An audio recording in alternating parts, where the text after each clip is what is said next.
Garuda senilai, kalau di Indonesia kan, 8,8 triliun. Itu kerugian yang ditimbulkan oleh PT Garuda. Kemudian kami juga menetapkan tersangka baru. Sejak Senin tanggal 27 Juni 2022, hasil Ekwas kami menetapkan 2 tersangka baru, yaitu ES selaku Direktur Utama PT Garuda. Yang kedua adalah SS selaku Direktur PT Mugireso Abadi. Nanti silakan apa dan mengapanya silakan nanti bicarakan atau tanyakan kepada Direktur Penyidikan bersama-sama dengan Jaksa Agung Muda Tindak Pidana Khusus. Kedua orang tersangka ini disangkakan melanggar pasal 2 ayat 1 junto pasal 3 junto pasal 18 Undang-Undang Tindak Pidana Korupsi, dan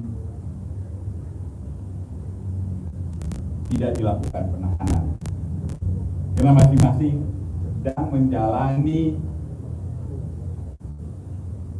pidana atas kasus PT Garuda yang ditangani oleh KPK.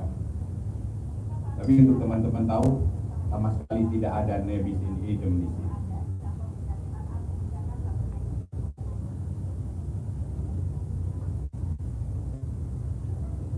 Kemudian, selain upaya yang dilakukan atas tindakan represif kami melakukan penyidikan atas tindak pidana korupsi PT Garuda, kami juga bersama-sama dengan Kementerian BUMN melakukan restrukturisasi dan penyehatan keuangan PT Garuda. Nanti teman-teman bisa ditanyakan kepada Pak BUMN. Kemudian yang kedua, Kejaksaan juga melakukan penyelidikan perkara pidana korupsi dugaan penyalahgunaan impor garam industri di Kementerian Perdagangan tahun 2018. Pada tahun 2018, Kementerian Perdagangan menerbitkan persetujuan impor garam industri pada PT MTS, pada PT SM, dan pada PT UI tanpa melakukan verifikasi, sehingga menyebabkan kelebihan impor garam industri. Dan yang lebih menyedihkan lagi,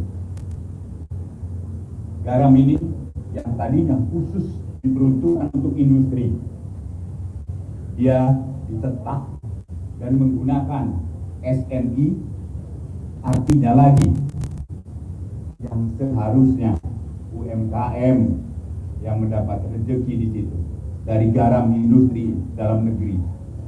Ini mereka garam ekspor dijadikan sebagai industri Indonesia, yang akhirnya yang dirugikan adalah para UMKM. Ini adalah sangat-sangat menyedihkan. Akibat perbuatan tersebut telah menimbulkan kerugian keuangan atau perekonomian negara. Kami dengan undang-undang tidak lagi bukan hanya atas kerugian negara, tapi perekonomian negara, di mana garam dalam negeri tidak mampu bersaing dengan harga barang impor. Dan pada hari Senin tanggal 27 Juni 2012, tim penyidik melakukan gelar perkara dan berkesimpulan untuk meningkatkan perkara tersebut ke tahap penyidikan. Dan juga nanti dengan ada Pak Menteri, ini juga mempengaruhi usaha PLN Garam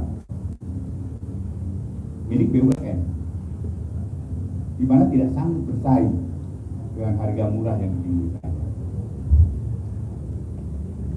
Dan untuk itu kenapa saya meminta Pak Menteri datang ke sini.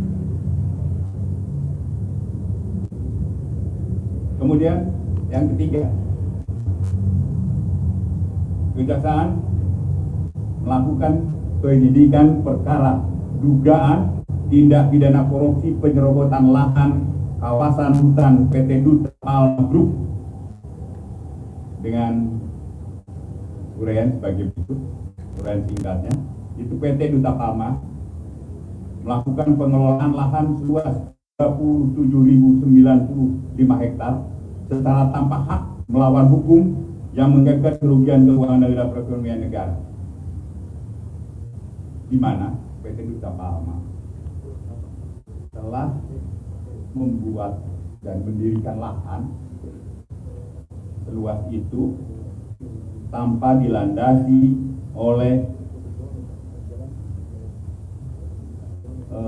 hak yang melekat atas perusahaan itu.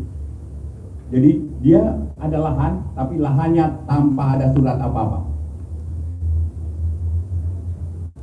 Kemudian pemiliknya adalah, ya, saya sebutkan adalah PT dulu, ya, PT Duta Palma ini. Pemiliknya dalam posisi DPO oleh KPK. Nah, selama dia melakukan perbuatannya, bahkan lama DPO, hutan ini menggunakan profesional, tetapi keuangannya langsung dikirim ke berada di mana orang DPO itu berada.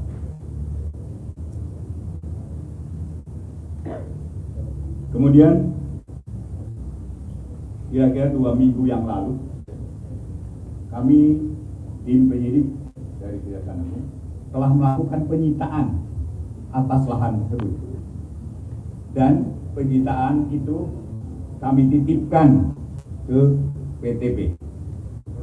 PTPN ya, ke PTPN 5 ini di daerah Riau. Artinya lagi, kenapa saya juga mengundang Pak Menteri untuk di sini? Kami akan menitipkan, kami sudah menitipkan lahan itu, sehingga nanti di dalam pengelolaannya, dan menurut informasi yang kami terima, dalam sebulan itu sekitar 600 miliar rupiah hasil pendapatan dari perkebunan itu dalam 1 bulan. Kemudian berapa akan kami hitung kerugiannya? Tentunya sejak perusahaan itu didirikan, sejak perusahaan itu menghasilkan, dari situlah kerugian negara nanti.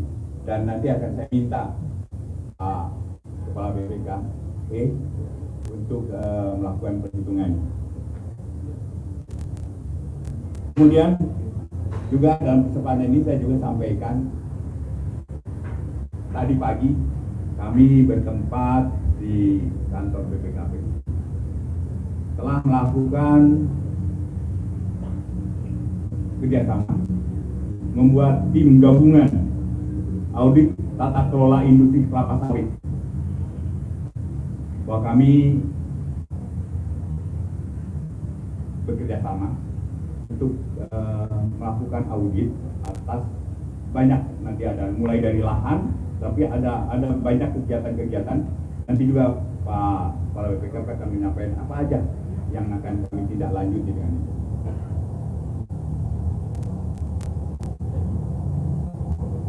Kemudian yang utamanya lagi sebenarnya dengan Kepala BPKP, kami akan selalu meminta bantuan untuk pelaksanaan audit yang kami lakukan. Misalnya ada korupsi yang dilakukan yang menyentuh rakyat kecil, mulai dari sawit, ya, minyak goreng, kemudian garam, kemudian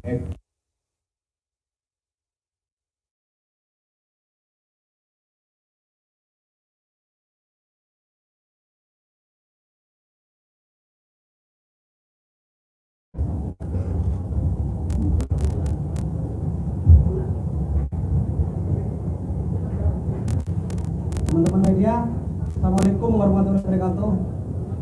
Selamat siang, terima kasih kedatangannya. Kali ini langsung saja Pak Jaksa Agung dengan Pak Menteri BUMN dan Kepala BPKB akan memberikan kepada. Sekian dan terima kasih. Silakan Pak. Bismillahirrahmanirrahim. Assalamualaikum warahmatullahi wabarakatuh. Salam sejahtera buat kita semua. Pada hari ini saya bersama-sama Lalu dari BUMN dan Kepala BPKB akan memberikan sedikit informasi buat teman-teman. Saya nanti akan bicara kenapa ada dua beliau ini.